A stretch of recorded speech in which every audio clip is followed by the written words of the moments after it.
Welcome to the live, everybody. Captain Matt. Oh, where did you go? Boat Buyer's Secret Weapon. And we are ready to go. If this is your first time here, I am having a hard time getting my screens right. Multiple displays. For some reason, I got to connect every time to the TV and screencast it. But there we go. If you're new, this is a live Q&A, anything, all things boating. And I will happily answer your questions, give you my advice, give you my take. If you got a topic you just want to talk about. Yesterday, we talked a little bit about the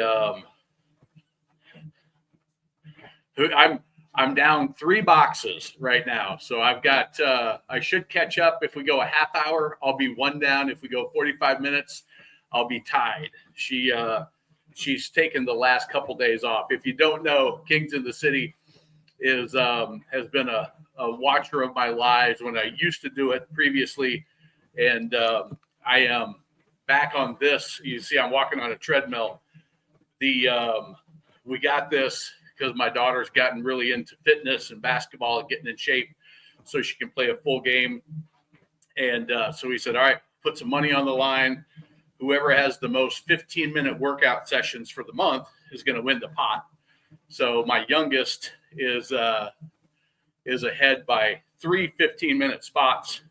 I commit to go 30 minutes every live. So I'll get 2 more, and I'll go up to an hour.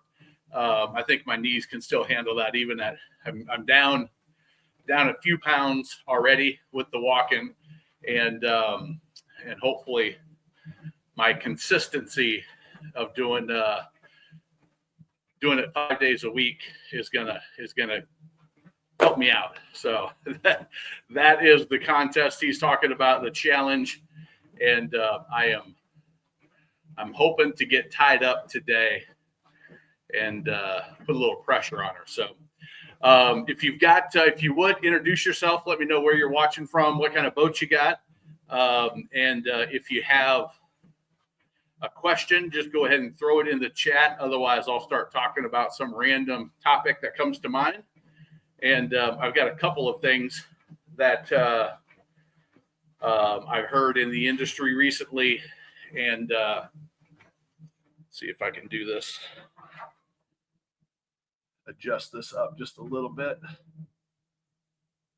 That's the one problem with having this as not my office, is the kids like to move my stuff around, so I got to reset it every time.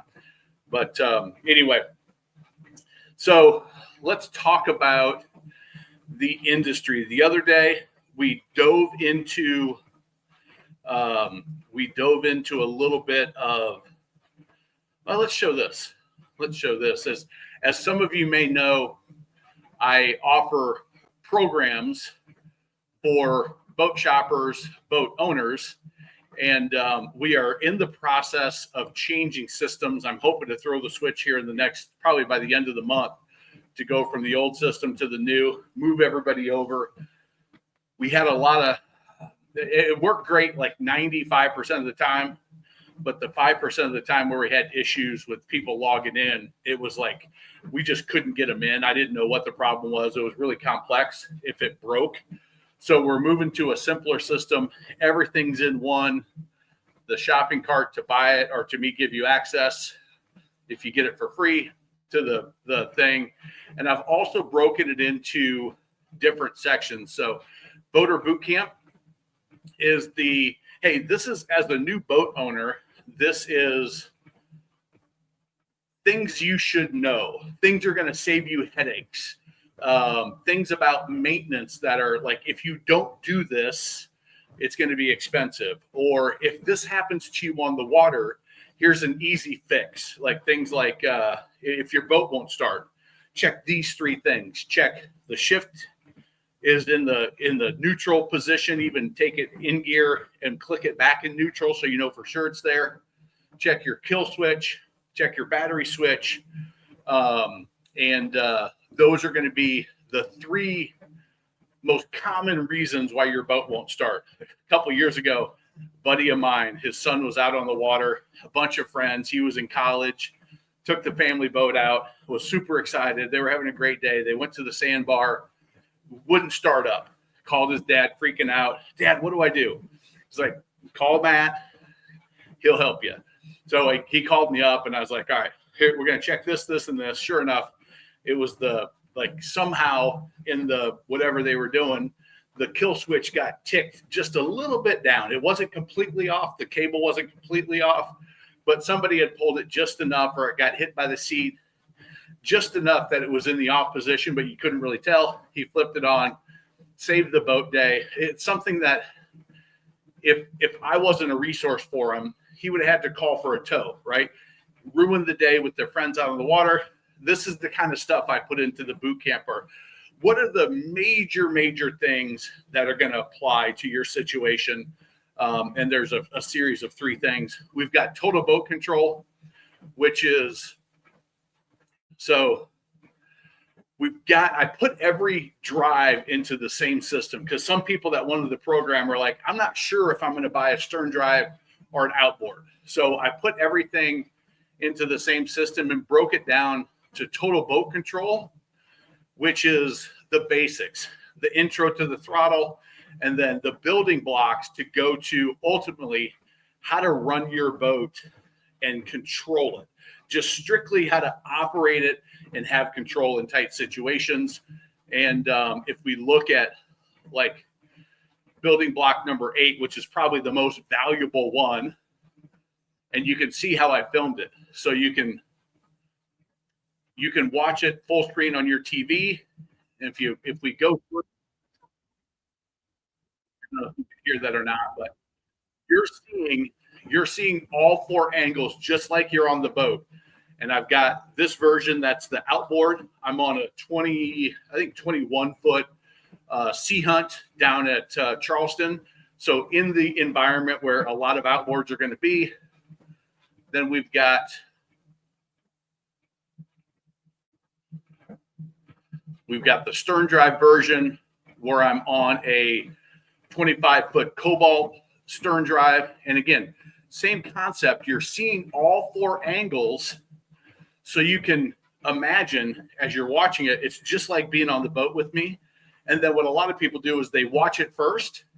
And then when they're ready, they're like, okay, I got the grasp of what's going on. So the first time they get behind the wheel, they're real comfortable. And then they take their phone, and this is mobile friendly. So you go to the same website, and now you can watch it on your phone. You've already seen it, but you're like, what do you say about this? You go to that section and you rewatch it as you're doing it. And it's just like having me on the boat. And we've got that for single outboards on a center console, single stern drive on that Cobalt, pontoon and tri-tune on a 22 foot Harris pontoon, a twin engine, which we did on a 35 foot 4Winds, jet drives, which we did on a Yamaha AR21, I think, and single inboards, which we did on a wake boat. So that is, I'm going to figure out what's going on there. That's, like I said, we're switching over to this system, but you can see I'm on a different boat each time. So that way you're getting the nuances of your boat, of your drive system. Okay. So that's total boat control, going through the basics. And then we've got the docking mastery, which is, okay, now you know how to control the boat. You know that how your boat maneuvers. And then we go to docking mastery, which now, again, you've got each section. And then this is important for all boat types. So this is kind of just general docking stuff. But then we go, all right, let's talk about the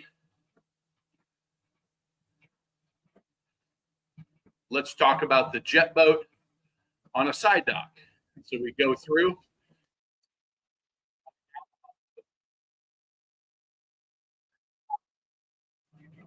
Seeing the throttle, seeing what's going on. And now you can see I've got the angle from the dock out. And so you can see as I'm coming up, you can see the action that's happening. And it's been a really fantastic way to teach people. Okay. And then we've got all of our other courses that are available. Trailer Like a Pro, open water and practical boater safety, tow water sports with confidence. If you're buying, we've got the Boat Buyers Toolkit, Boat Buyers Academy, and the Magic Money Saving Method. Boating Amplifier Toolbox is like extra stuff that's valuable to know, like how to read if you're on a river, how to read the current so you don't run aground. If you're pulling up to a sandbar, what to do there. And so we've got all of these different programs that are now in this new system, and I'm pretty excited about it. And we're in the process of prettying it up a little bit, but all the content's there, and we'll be pushing it out. You saw a couple places that didn't have images and things like that, but that is the new system there. And again, if you got questions, just go ahead and throw them into the chat. I know this isn't prime boat buying season right now, but the other thing that we did yesterday is we talked about manufacturers. So we kind of looked at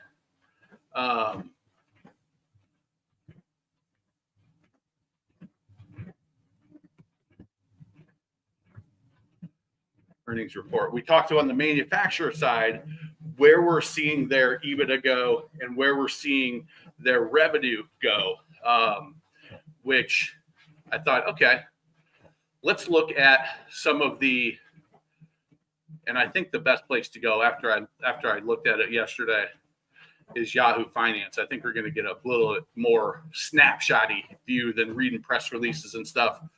But so MarineMax quarterly reports coming out on, that's 2015.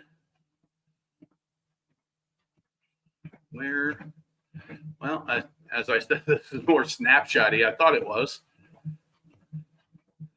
Somehow I got the wrong.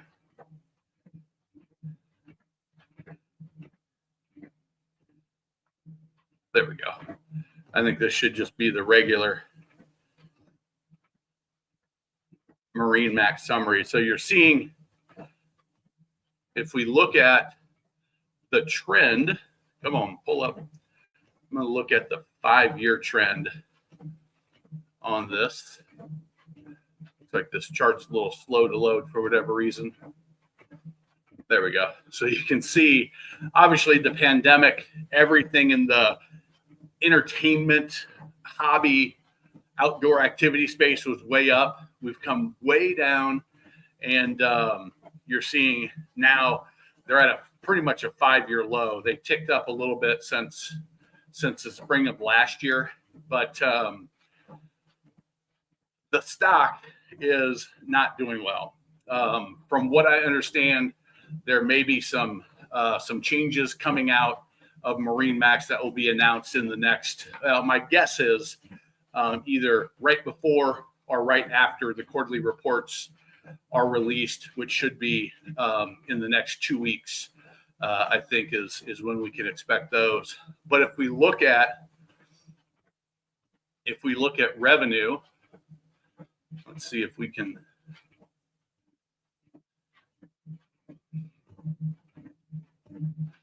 If they're going to give us revenue here, earnings. They'll give us earnings per share. So they missed by a little bit in Q4 of 24, missed by a little bit Q3 of 25. My gut tells me that they're going to miss a little bit here for Q4 of 2025, the final quarter, and they beat it by just a little bit in Q1 and Q2. But you can still see that the earnings per share are way off. They missed it by quite a bit last quarter, and this quarter, one of their lowest quarters, but is still not looking great. Enterprise value. Maybe this isn't going to be an easier way. There we go. Revenue is what I'm looking for, but I wanted it more in a chart formula. And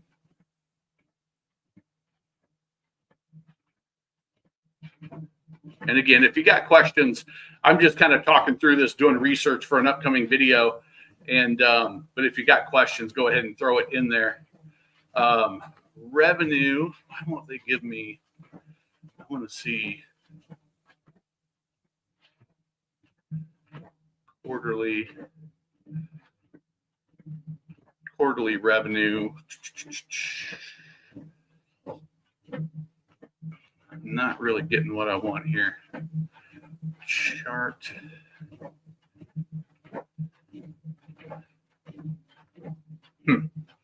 Well, and if we look at what OneWater's doing, so you can see MarineMax down over 8%. Rick Jr., how you doing? Welcome to the show. Feel free, if you got questions, let us know, and let us know where you're watching from.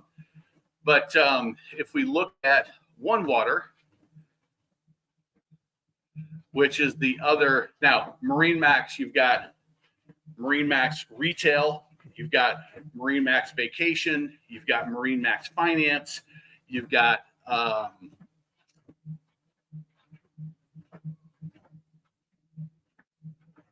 I'm hearing noises outside the room here, but you've got a lot of different revenue stream silos within MarineMax. So it's not all just retail boat sales, but if we look at OneWater, again, a very, very similar trend. You can see their low was in the spring of last year, but they're still pretty close to their 5-year low, going down there. That's kind of what we'd expect, right? You got a big spike. It's the marine business. The marine industry has a 7 to 9 year cycle typically where it's good, and then we dip down. So you've got 2 or 3, 4 years of really good. Then you start trending down. We got 2 or 3 years of really, really low, and then we start trending back up. You got the couple years in between that kind of depend. The last big downturn that we had was 2007 is when it kind of hit. 2008 when you saw the biggest dip. 2009 we slowly started coming out, and then 2010, 11, 12, 13, 14 was up. 15 was pretty good. That started to get to the top. 16, 17 tapered off. 18, 19. So at the end of 19, we were, oh my gosh, we're going to go down again. 20, we kept going down, and then COVID hit, and boom, we hit another spike. And then we're on that downward spin again. Raleigh, Rick, I'm just outside of Charlotte, North Carolina. I'm actually in South Carolina, but just outside of Charlotte. So welcome to the live. Good to have you. And so if you were to look, and you can see the all there. But if you were to look, and I'm going to go, I don't need to be that big on this. But if you look at that over the time, you can see sort of that up and down trend. And then there's the trend within the trend, which is the seasonality of the industry as well, right? So it's something to just always know is happening in the marine industry. And then prices kind of happen like that too, where when things are going real good, prices are rising. When things are on that downfall, prices kind of stay stagnant. Now, when I say stay stagnant, I'm talking retail prices that you're buying it for. They're still slowly ticking up that MSRP every year on the new side to help them move any aged inventory.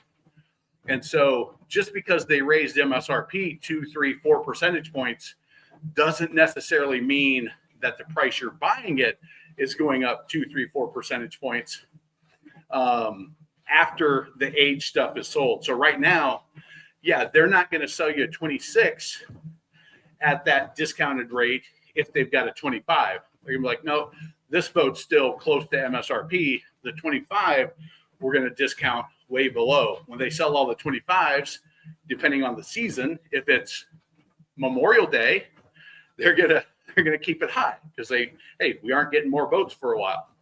If it's Labor Day, then they're going to be more aggressive on their discounting with that year's model because, well, hey, we got to sell this because otherwise we're going to have to carry it through the wintertime, and that gets to be expensive. It's typically a major expense for boat dealers, is that carrying cost of the value of the boat going down, interest curtailment payments, especially with where interest rates are right now and with the price of boats. You got 10 boats on inventory. That's $1 million that you're financing, that you're paying 6, 7, 8% on.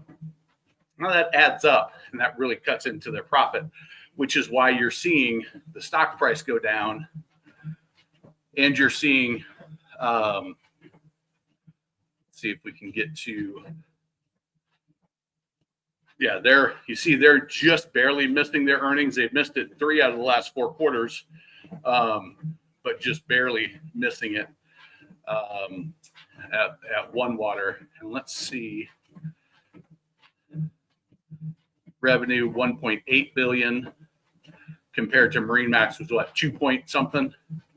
And again,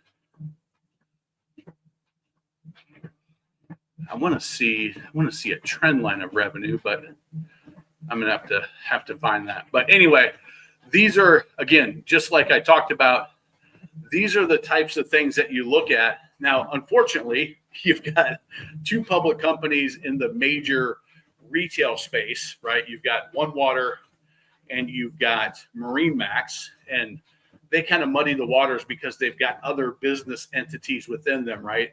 OneWater just purchased their first manufacturer, I believe. What boat builder did OneWater Marine own?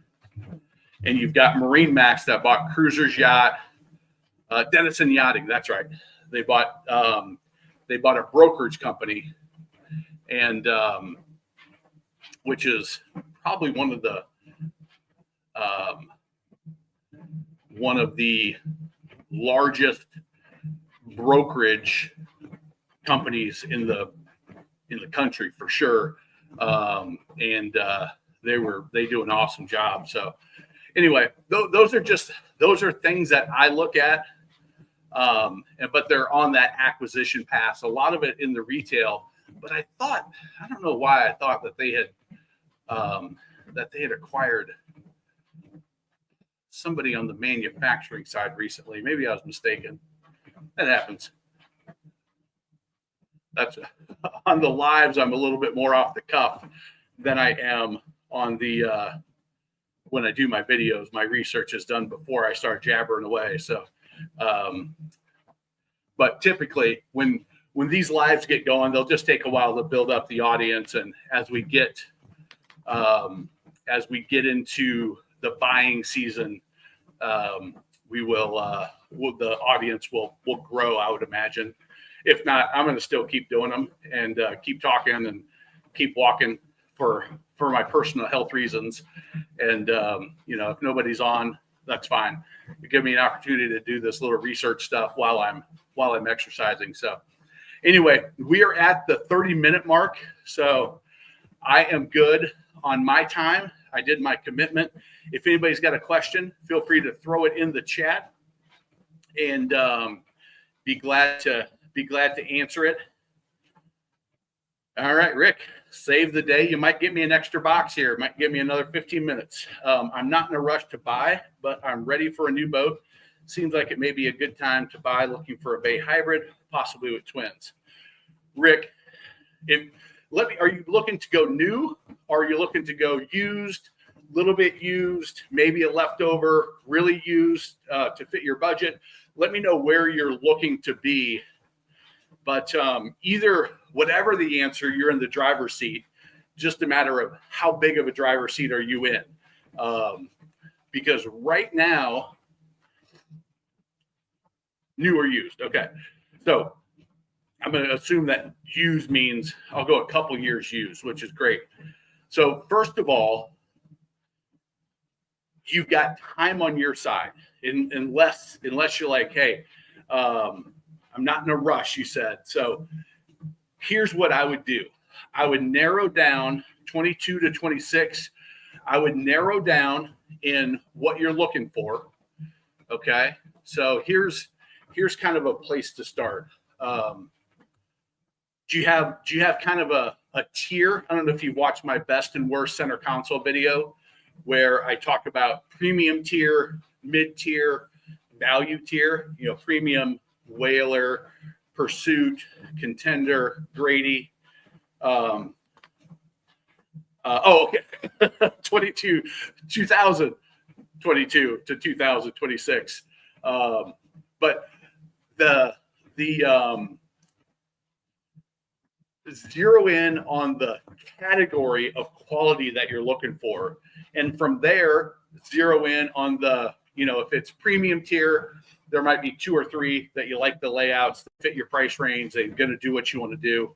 If it's mid tier, there might be 5 or 6 because they're so friggin' similar, right? They're using the same components. The build quality is real close. The value, there's only a handful of values.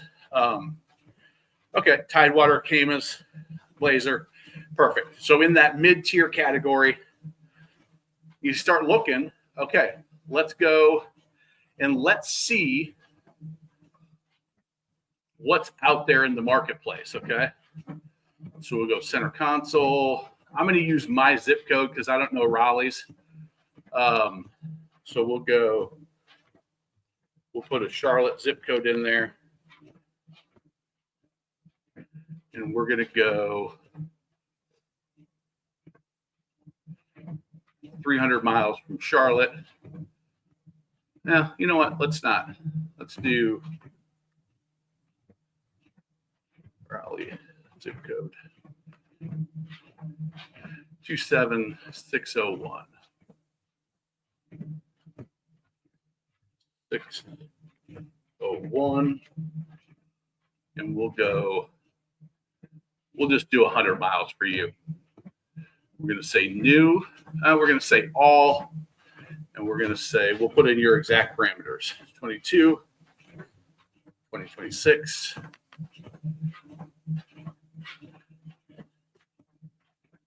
Okay. What size, like what length? Or you said maybe twins.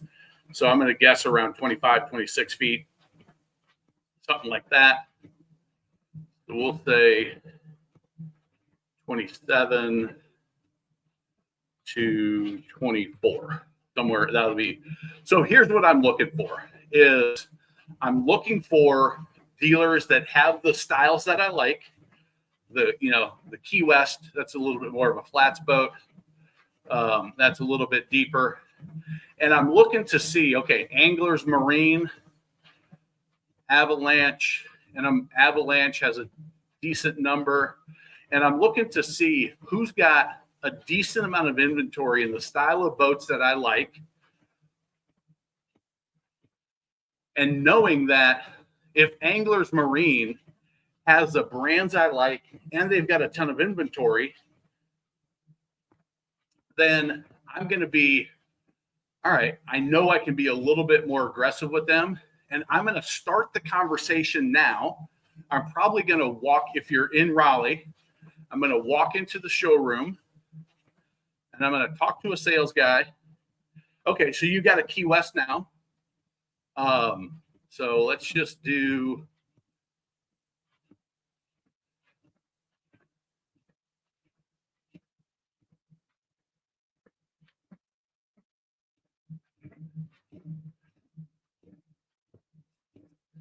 Tidewater. And I don't know Blazer that well. I don't know that I've ever inspected one. I know Tidewater pretty well. The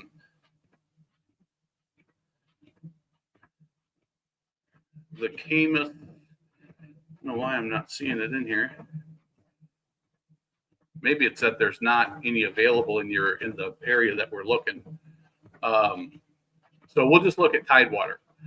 Like, okay, we've got, who is this dealer? Not many Tidewaters available in your market area.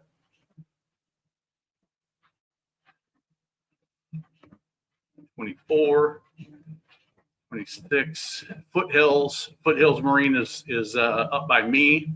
They've got a 24, brand new 24. It looks like that's probably I don't know if that's going to be deep enough for you on the hybrid side, but it looks like Foothills 24, 25, 26, 26, 25.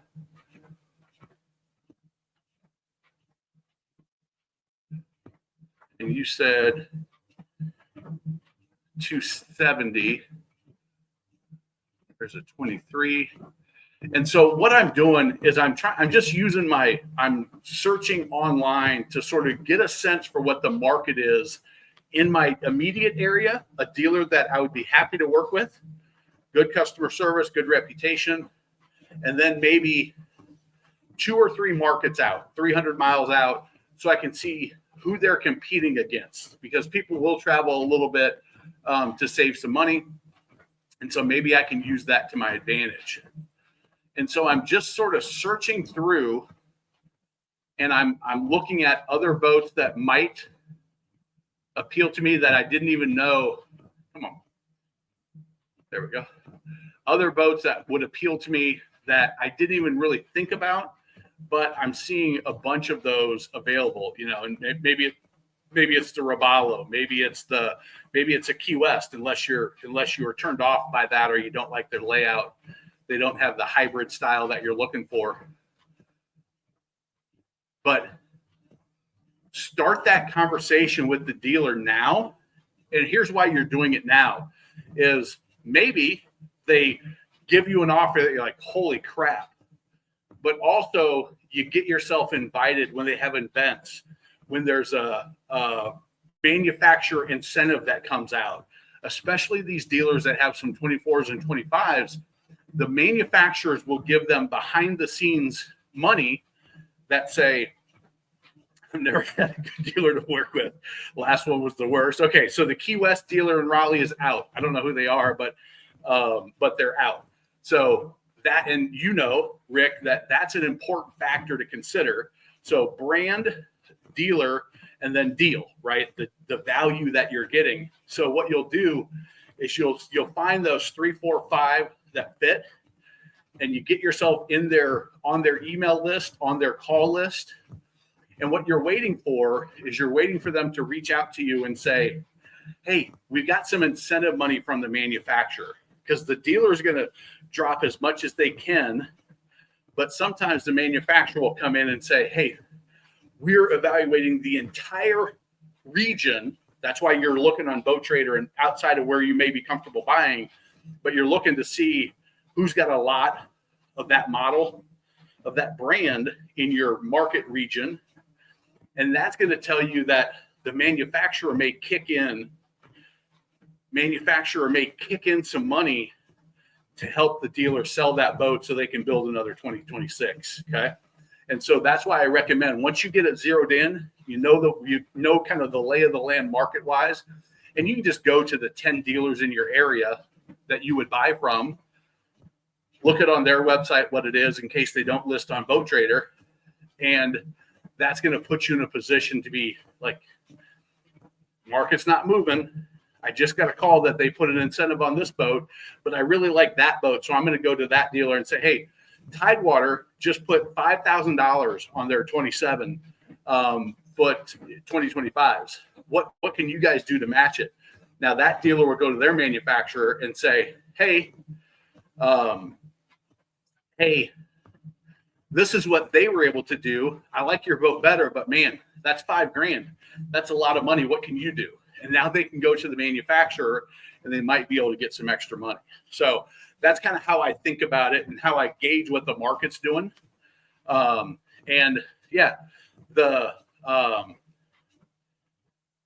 Foothills are really great guys. I know a couple of the folks over there. They're at the Charlotte Boat Show, which I go to pretty much every year.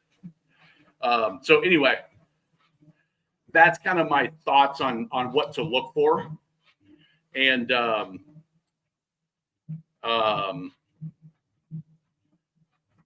and then, you know, you're a Key West guy, you know that the dealer's important, but sometimes if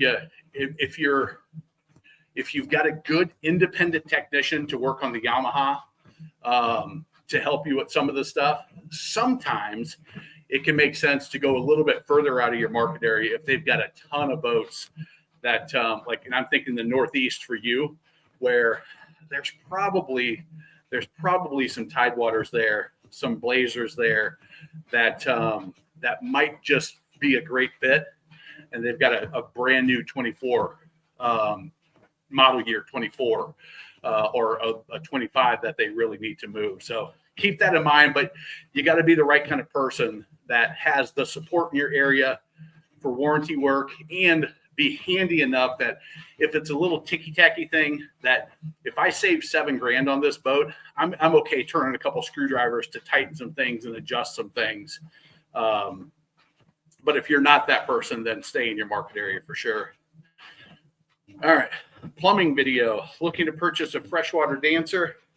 Any tips, things to look out for? Yeah. So if you're looking 2016 to 2018, that's 10 years old or so. Freshwater is smart. I'm a big believer in, if you're buying a cruiser or even a center console, if it's not too far away, to look inland, to look freshwater. And I would travel a little bit. If I'm at the coast, I would travel a little bit further inland to get a 100% freshwater boat, because I know the life has just been that much easier. So for you, plumbing video, where are you at in the, if you're in the Midwest, or let me know kind of where you're at, because some places to look are the Great Lakes area. There's going to be a decent amount of cruisers there. Lake of the Ozarks, there's going to be a decent amount of freshwater cruisers there that have had a relatively easy life. What you're going to look for is, you're going to open up the sea strainers, and you're going to open up all the seacocks and see, have they been exercising the pumps?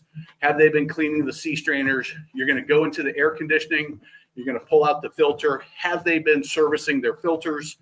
That's going to give you a pretty good indication of how this boat was maintained over the 7-10 years that it's been in operation. Okay. Even though it's freshwater, it's an easier life. If you never open a seacock, if you never change your air conditioner filter, if you never exercise the bilge pumps that are down in the cabin, well, that tells me that there's probably other deferred stuff that are going to, in that 10 to 12 year period, are going to be a big burden for you. Okay. So that's the first thing that I would look at. But I might, let me see.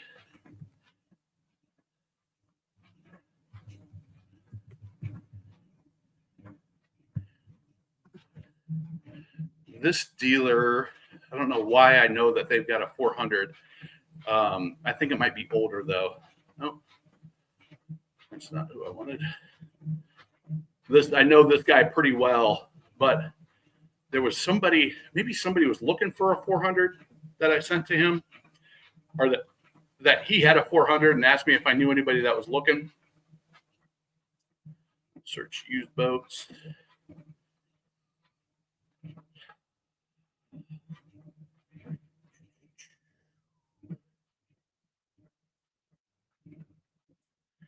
Almost 420. That's an 03 though. I had a feeling, I thought it was older. All right. Ray.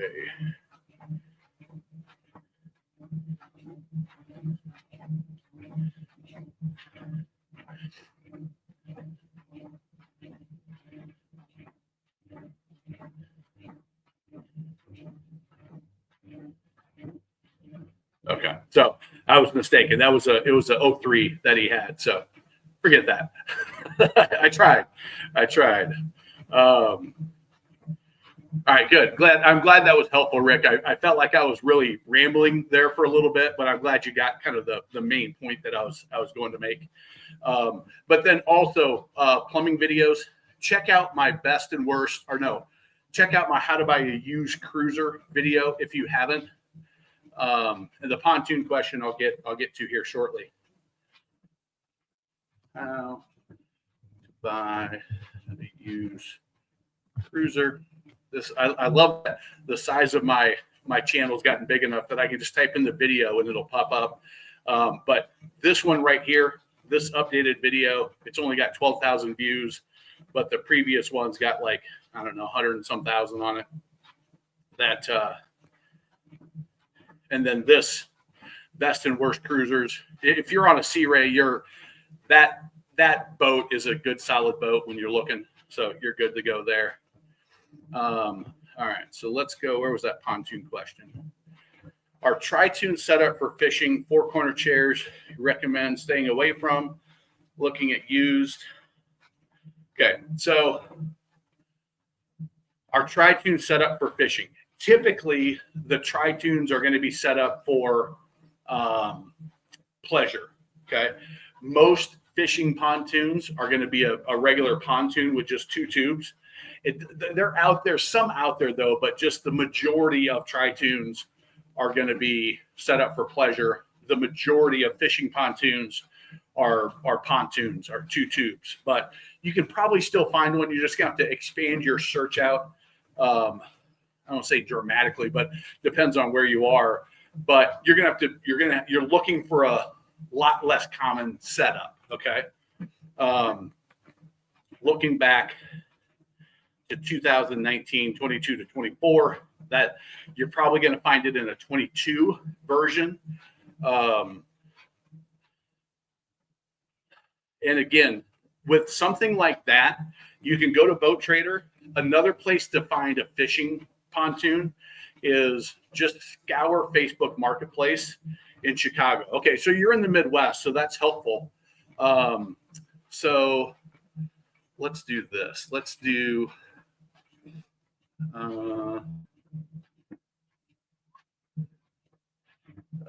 63920. Let's see if that's a used 22, 24, and we'll go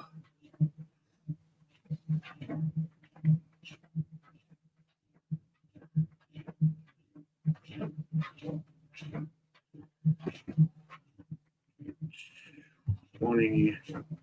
I hate this new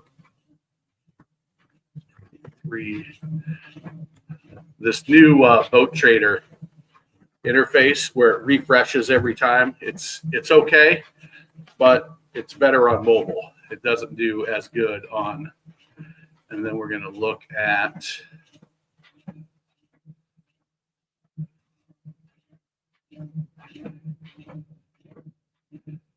boat type.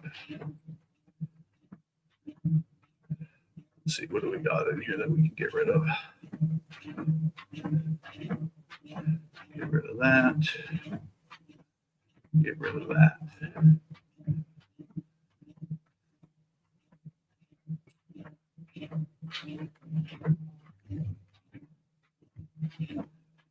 Well, it doesn't like me at all. It doesn't like what I'm doing. Oh, that's why it's still trying to find me a Tidewater.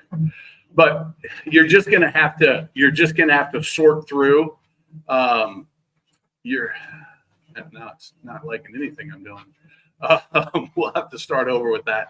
But you'll be able to find one, but they're going to be few and far between. So open your search up, plumbing videos, or no, I'm sorry. You were Chicago. You were the 400 dancer. So yeah, you're going to be able to find one there in the Chicago area, Lake of the Ozarks, 6 hours from you. There's going to be some there. You'll find one up, the Lake Erie area, Cleveland, somewhere along that you're going to be able to find a nice freshwater one. That 400 probably has diesel. So your engine, just be really diligent on looking at the engines, get a diesel technician to do an oil analysis, and to get service records, because diesels can last for 20, 30, 40,000 hours on those diesels, but they can also be very, very expensive if they're not maintained. And you got to do little things like bring it up to temperature before you start running it. So when you're on your sea trial, just let the owner, if it's an owner, if it's the broker, they'll know this, but sometimes you can ask the owner some questions like, hey, walk me through your startup routine. Hey, walk me through the maintenance on the air conditioner. Walk me through the maintenance on the sea strainers. Walk me through all the bilge pumps so I know where they are. And if the owner's like, I don't know where any of this stuff is, and they didn't have a hired captain to maintain the boat, well, then there were a lot of deferred maintenance. If you got the broker that you're dealing with, they may or may not know, but it's not as valuable to know if they know where it is. It's the owner that you want to get that info from. So anyway, that was for you, plumbing video. I just saw you chime in with Chicago, so throw that out there. So yeah, on the YouTube user, it's just going to be a matter of opening your search up to Facebook Marketplace, opening your search up to Boat Trader, used pontoon boats. They've gone downhill with their listings, but just open it up and see what you can find, but just not as common. Let's see here. On your website, when you answer the question on financing, send them in. No, none of my. Thanks for asking, Rick. That leads to a good promo here. And this is awesome because I'm going to come in with 4 boxes, which means I'm going to take the lead on my daughter and putting up an hour today. But boatloanmatch.com, if you don't know, it's what I've done is I partnered up with different lenders in the industry that have different strengths. So people that are really good with older used stuff that you may not have to put a down payment on. That's a little bit shaky off credit. That's not 100% 800 scores. People that are in prime, that do good with dealers, that do good with different regions, because it's a very, to get the best rate, it's very complicated, but none of them will pull your credit until you give them permission to pull it with a hard pull that's going to hit your credit. So they may do like a name address match, but they won't even do that with my information. When I send it to them, they're just going to contact you and say, hey, do you want to take the next step? This is what it will look like. So there's no hard hit on any, it doesn't matter who you get matched with.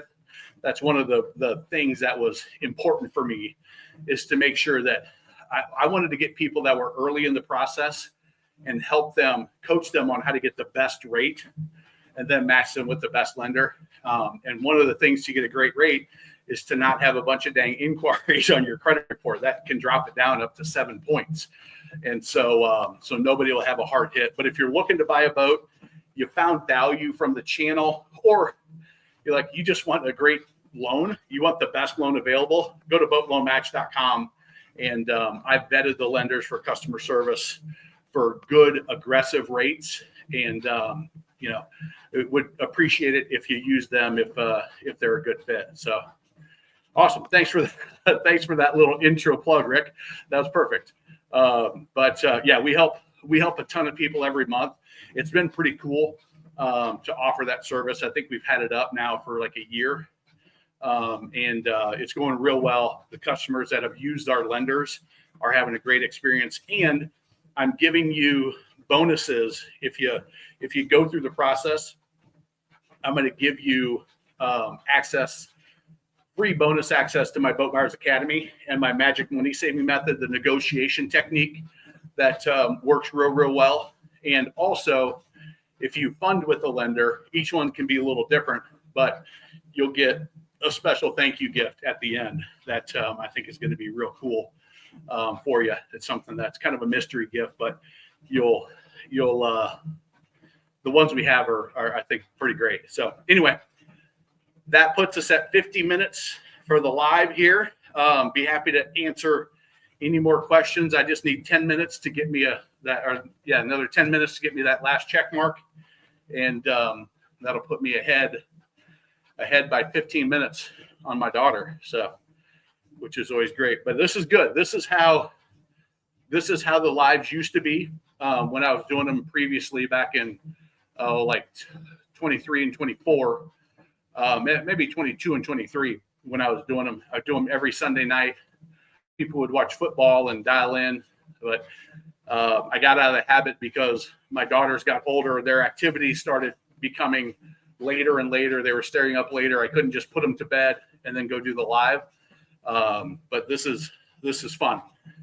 All right. So Justin, hey Cap, dealer said they don't do on the water tests. Yes, to me it is. What kind of boat? So there's a couple boats that it's not uncommon. So Bass Pro Shops typically don't do on water trials. Okay. If it's a new boat, they won't do an on-water sea trial at Bass Pro Cabela's. There are some Yamaha dealers, Yamaha jet boats, that don't. Okay. There we go. Kings of the City New. I stopped in August of last year, so maybe I didn't pause as long as I thought I did. It felt like it had been years since I'd done it. But yeah, it's one of those things. If a dealer's looking to sell you a $50,000, $100,000, $25,000 boat, and it's too difficult for them to put in the water and run it with you, in my mind, that's a red flag. Now, are there extenuating circumstances where I'm like, okay, I understand it. Sure, if the water's frozen over, okay. If you're in Minnesota and it's January, well, we really can't. If they're 2 hours from any reasonable body of water, well, okay, I could see that. But it doesn't give me a lot of confidence. Okay, the Chaparral I was interested in, it's new. Yeah, it's Justin, where were you again? Well, it's October. There, as far as I know, there's no place with ice on the water unless you're up in Canada. And even then, I don't know that the ice is in many places.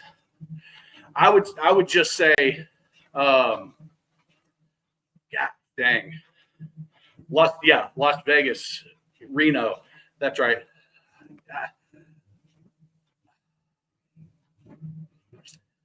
It is a new Chaparral is going to run good. Okay. The ride characteristics are going to be fine, but you never know. And boats have a weird habit of things popping up that are going to be worrisome over time. Now, 97% of the time, you're going to put that Chaparral in the water and it's going to run flawlessly. 2% of the time, you're going to put that in the water and you're going to find something that is annoying, but not a big deal, easy to fix. 1% of the time, you're going to put that boat in the water and find something that is a more serious issue that you want addressed before you sign the paperwork, before you write the check. So are they right that you don't need a sea trial? Yeah, 99% of the time, not a huge deal. But that 1% of the time, and it's your $100,000, you're the one taking all the risk.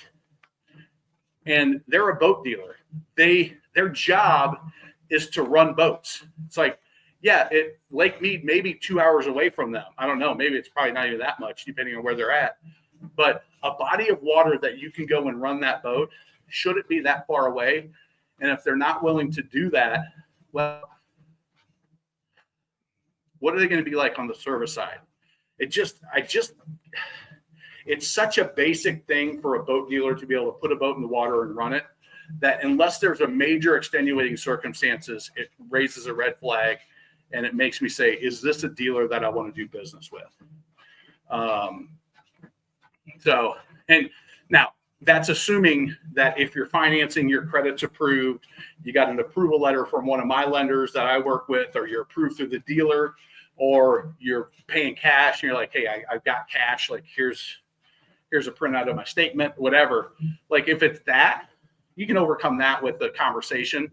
But if it's just, no, we don't do sea trials, and you're selling $100,000 chaparrals, that doesn't feel right to me. Yeah, that doesn't feel right to me. So I don't want to sway you from buying a boat. That's not the intention of any of my content. I want everybody to buy a boat, but I want to make sure when you buy a boat that you're super happy with it and that everything about the experience is solid, that you know how to take care of it, you know how to drive it, your dealer's there for you, or you got support to help you.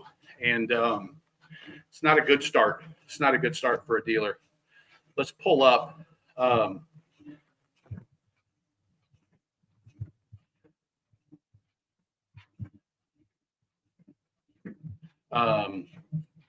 I remember we pulled up the one, you emailed it to me. If I remember right. And oh yeah, these guys, this is a good sized dealership. They've got marinas. Now, if the water level's way down, that's one thing. I mean, you can see by this picture that that the water levels are down on Mead, if it's a recent picture. But yeah, there should be no reason why they wouldn't sea trial that boat unless they. That's crazy to me. That's crazy that they wouldn't. And sorry, this is what I'm looking at. Boating Lake Mead.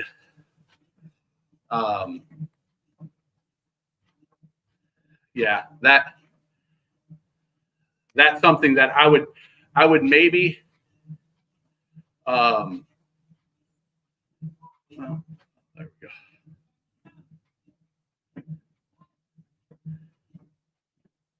Justin, what I might do is I might talk to what's going on. Right. Sorry if I don't something happened to my layout here or what, but anyway, I would call and I would talk to the general manager and say, listen, I'm serious about buying this boat. And maybe they want to lock in a price before you take it out, which I'm totally fine with that. If the boat runs and performs the way I expect it to, this is the price. But I would go around your salesperson if they're the ones and say, you know, this doesn't make any sense that you wouldn't put a boat in the water to sell it. And see if that conversation makes sense. So hopefully that's helpful. But yeah, it doesn't sit well with me for a dealer in that area with marinas. That is, yeah, just doesn't sit well. So anyway, hope that's helpful for you guys. I'm going to call it quits. I can hear my daughter outside the door, and I'm going to go put my check boxes up. But I appreciate it, everybody. We'll be back tomorrow. We'll be back tomorrow for a live. My daughter's got a football game that she's dancing at, so I don't know if I can go all the way to 4, but we'll go as long as we can. And hopefully have some more good conversations, some more good questions, and we'll talk to you guys. So, yeah, good luck with that, Justin. Let me know what happens. Pop on in the next couple of days or next week, and let me know how that conversation goes. I appreciate it, everybody. Have a good one.